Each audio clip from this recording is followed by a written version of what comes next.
আপনার যদি ৩ মিনিটের একটি ভিডিও দেখার ধৈর্য না থাকে, তাহলে আমি বলব এই Facebook প্ল্যাটফর্মটা আপনার জন্য না। অনেক আন্তরিকভাবে আমি দুঃখিত এটা বলতে হচ্ছে। কারণ আপনারা যারা মনে করেন অন্যের ভিডিও দেখে যে আজকে সে কনটেন্ট মনিটাইজেশন পেয়েছে, আরেকজন আজকে পেমেন্ট তুলতে গেল, এই ভিডিওটা দেখলেন, আজকে তার মিলিয়ন, মিলিয়ন ভিডিও হলো, এগুলো দেখলেন? ভাই, আপনার জন্য এই প্ল্যাটফর্মটা না। আমি আবারও বলছি দুঃখের সাথে।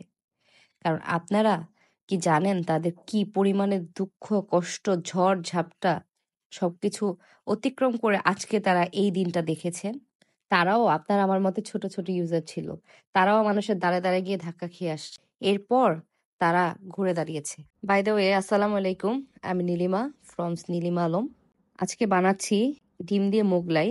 আর সাথে কিছু গুরুত্বপূর্ণ কথা বলবো ফেসবুক নিয়ে। আমার কিছু কথা হয়তো আপনাদের অনুপ্রাণিত করবে ফেসবুক নিয়ে কাজ করতে, কিংবা হয়তো আপনারা অনেকেই চিন্তা করবেন না ফেসবুকে যদি আমরা মনোযোগী না হতে পারি তাহলে আমাদের প্রফেশনাল মুডটা অন না করাটাই ভালো, সেটা নিয়ে কথা বলবো। সো আজকে আমি বানাচ্ছি এগ মুগলাই। এর জন্য আমি নিয়ে নিয়েছি 3টা ডিম আর 6টা পেঁয়াজ, 5-6টা কাঁচামরিচ, লবণ দিয়ে ধনিয়া পাতা দিয়েছি। আমি সুন্দর একটি করে নিয়েছি। এরপর আগে আমি খাস্তা করে রেখেছিলাম। আমার আরেকটা ভিডিও আছে মুগলাইয়ের, এর জন্য আমি পুরো রেসিপিটা দেখাচ্ছি না, বেশি কথা বলছি ফেসবুক গাইডলাইন নিয়ে, আর পাশাপাশি দেখাচ্ছি। সো আপনাদের আজকে একটা মুগলাই দিয়ে কথা বলবো, এটাকে উদাহরণস্বরূপ ধরে নিবেন।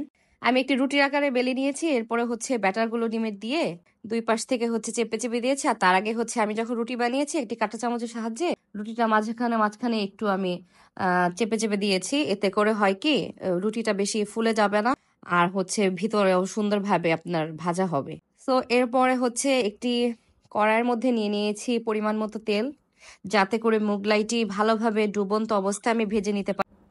তেমনি এই ফেসবুকে কাজ করতে গেলে আপনি যদি পুরোপুরিভাবে ফুললি ডেডিকেটেড না হতে পারেন, এই ফেসবুক প্ল্যাটফর্মে আপনি কখনোই সফলতার মুখ দেখবেন না।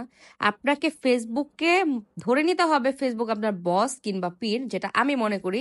আমি সেই ফেসবুক পীরের মরিদ। আমি সবার কথা শুনবো, বাট দিন শেষে ফেসবুক যেটা বলবে আমি সেই কথাতেই চলবো।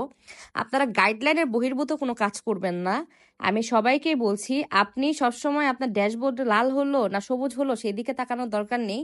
আপনি আপনার বাড়ির কাজগুলো টাইমলি আপলোড করবেন, আর অন্যের বাড়িতে গিয়ে তার ভিডিওগুলো দেখবেন, একটি গঠনমূলক ছোট্ট করে কমেন্টস করবেন, আপনার বাড়িটা মেনশন করবেন।